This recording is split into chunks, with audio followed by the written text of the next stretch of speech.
Chapter 1 of The Time Machine by H.G. Wells. The time traveler, for so it will be convenient to speak of him, was expounding a recondite matter to us. His grey eyes shone and twinkled, and his usually pale face was flushed and animated. The fire burned brightly, and the soft radiance of the incandescent lights in the lilies of silver caught the bubbles that flashed and passed in our glasses.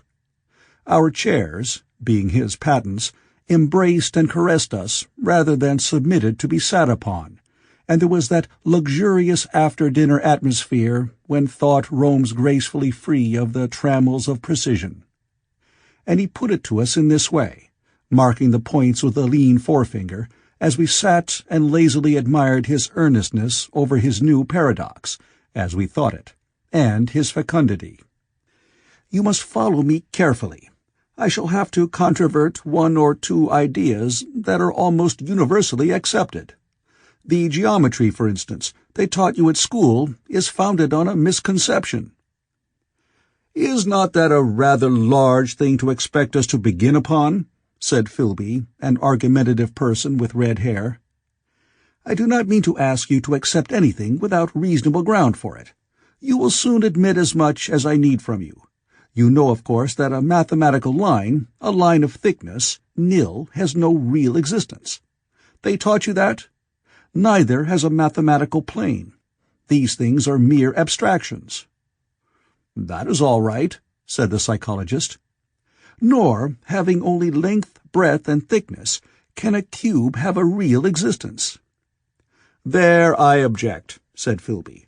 "Of course a solid body may exist, all real things, so most people think. But wait a moment. Can an instantaneous cube exist?" "Don't follow you," said Philby.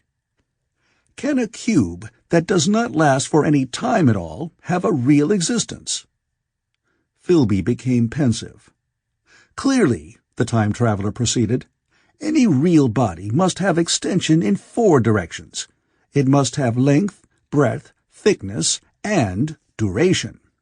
But through a natural infirmity of the flesh, which I will explain to you in a moment, we incline to overlook this fact. There are really 4 dimensions, 3 which we call the 3 planes of space, and a 4th, time. There is, however, a tendency to draw an unreal distinction between the former 3 dimensions and the latter, because it happens that our consciousness moves intermittently in one direction, along the latter from the beginning to the end." Sample complete. Ready to continue?